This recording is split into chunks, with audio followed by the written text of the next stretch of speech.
ವಿಶ್ವದ ಎಲ್ಲ ಕನ್ನಡಿಗರ ಎದೆಗಳಲ್ಲಿ ಮೊಳಗುವಂತಾಗಬೇಕು. ಇದು ಹೊರಕವಿದ ತಾತ್ರೇಯ ರಾಮಚಂದ್ರ ಬೇಂದ್ರೆಯವರ ಆಶಯ. ಕನ್ನಡವನ್ನು ಎದೆಯ ಸಂಪ್ರೀತಿಯಿಂದ ಬಳಸೋಣ, ಬೆಳೆಸೋಣ.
ಈ ಜಿಲ್ಲೆಯ ಸಂಪ್ರದಾಯ ಹೊಂಬಾಳೆಯನ್ನ ಬಿಡಿಸುವುದರ ಮುಖೇನ ಸಮೃದ್ಧಿಯ ಸಂಕೇತ ಹೊಂಬಾಳೆ.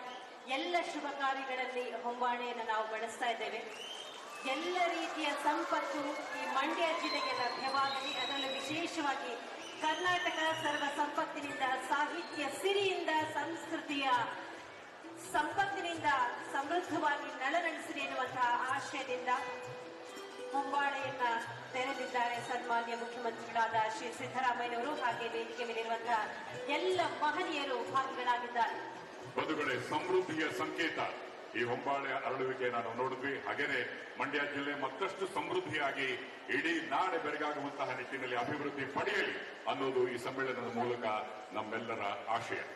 ಹಾಗೇನೆ ನಿಮ್ಮನ್ನೆಲ್ಲ ಕಾಯುತ್ತಿರುವಂಥದ್ದು ಭಾರತದ ಸಂವಿಧಾನ. ಈ ಒಂದು ಪವಿತ್ರವಾಗಿರ್ತಕ್ಕಂಥ ಸಂವಿಧಾನದ ವಾಚನವನ್ನ ಇದೀಗ ಮಳವಳ್ಳಿ ವಿಧಾನಸಭಾ ಕ್ಷೇತ್ರದ ಸನ್ಮಾನ್ಯ ಶಾಸಕರಾದ ಶ್ರೀ ಪಿ ಎಂ ನರೇಂದ್ರ ಸ್ವಾಮಿ ಅವರು ಬಂದು ಇದನ್ನು ಪ್ರಸ್ತುತಪಡಿಸಬೇಕಾಗಿ ವಿನಂತಿ. ಶ್ರೀ ನರೇಂದ್ರ. ಭಾರತದ ಜನತೆಯಾದ ನಾವು ಭಾರತವನ್ನು ಸಾರ್ವಭೌಮ ಸಮಾಜವಾದಿ ಧರ್ಮ ನಿರಪೇಕ್ಷ ಪ್ರಜಾಸತ್ತಾತ್ಮಕ ಗಣರಾಜ್ಯವನ್ನಾಗಿ ರೂಪಿಸುವುದಕ್ಕಾಗಿ ಭಾರತದ ಎಲ್ಲ ಪ್ರಜೆಗಳಿಗೆ ಸಾಮಾಜಿಕ, ಆರ್ಥಿಕ ಮತ್ತು ರಾಜಕೀಯ ನ್ಯಾಯವನ್ನು, ವಿಚಾರ ಅಭಿವ್ಯಕ್ತಿ ಸ್ವಾತಂತ್ರ್ಯವನ್ನು, ಸ್ಥಾನಮಾನ ಮತ್ತು ಅವಕಾಶಗಳ ಸಮಾನತೆಯನ್ನು ದೊರೆಯುವಂತೆ ಮಾಡುವುದಕ್ಕಾಗಿ ವ್ಯಕ್ತಿ ಗೌರವ, ದೇಶದ ಏಕತೆ ಮತ್ತು ಸಮಗ್ರತೆಗಾಗಿ ಎಲ್ಲರಲ್ಲಿ ಭ್ರಾತೃತ್ವ ಭಾವನೆಯನ್ನು ಮೂಡಿಸುವುದಕ್ಕೆ ದೃಢ ಸಂಕಲ್ಪ ಮಾಡಿ ನಮ್ಮ ಸಂವಿಧಾನ ಸಭೆಯಲ್ಲಿ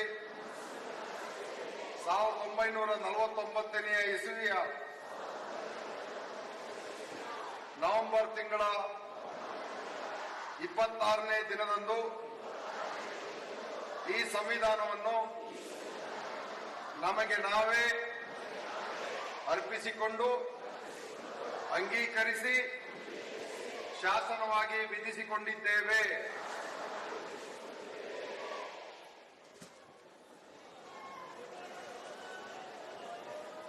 ಬಂಧುಗಳೇ, ಭಾರತದ ಇಲ್ಲಿರ್ತಕ್ಕಂಥ ನೀವೆಲ್ಲರೂ ಸಹ ಈ ಕಾರ್ಯಕ್ರಮ ಕನ್ನಡಿಗರ ಅಭಿವೃದ್ಧಿಗಾಗಿ, ಸಮೃದ್ಧಿಗಾಗಿ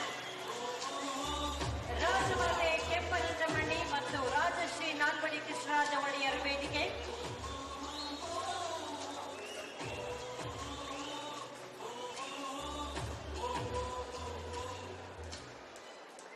ಕರ್ನಾಟಕ ಚಕ್ರವರ್ತಿ ಚಿಕ್ಕದೇವರಾಜ ಸಂಜಿ ಹೊನ್ನಮ್ಮ ಮತ್ತು ಕಾದಂಬರಿ ಸಂಗ್ರಾಮಿ ತ್ರಿವೇಣಿ ವೇದಿಕೆ ನಿಮ್ಮೆಲ್ಲರ ಸಮ್ಮುಖದಲ್ಲಿ ಸಾಕ್ಷಿಯಲ್ಲಿ ಲೋಕಾರ್ಪಣೆಗೊಂಡು ಈ ಪ್ರಕ್ರಿಯೆಯಲ್ಲಿ ಶ್ರೀ KH ಮುನಿಯಪ್ಪ ಅವರು ಸಹ ಪಾಲ್ಗೊಳ್ಳಬೇಕಾಗಿ ವಿನಂತಿ. 3 ವೇದಿಕೆಗಳ ಉದ್ಘಾಟನೆ. ಮಹಾಮಂಟಪಗಳ ಉದ್ಘಾಟನೆ 3 ಮಹಾಮಂಟಪಗಳ ಉದ್ಘಾಟನೆಯನ್ನ ನೆರವೇರಿಸಬೇಕಾಗಿ ಶ್ರೀ AV ರಮೇಶ್ ಬಂಡಿ ಸಿದ್ದೇಗೌಡ, ಸನ್ಮಾನ್ಯ ಶಾಸಕರು ಶ್ರೀರಂಗಪಟ್ಟಣ ವಿಧಾನಸಭಾ ಕ್ಷೇತ್ರ ಹಾಗೂ ಅಧ್ಯಕ್ಷರು ಚಾಮುಂಡೇಶ್ವರಿ ವಿದ್ಯುತ್ ಸರಬರಾಜು ನಿಗಮ.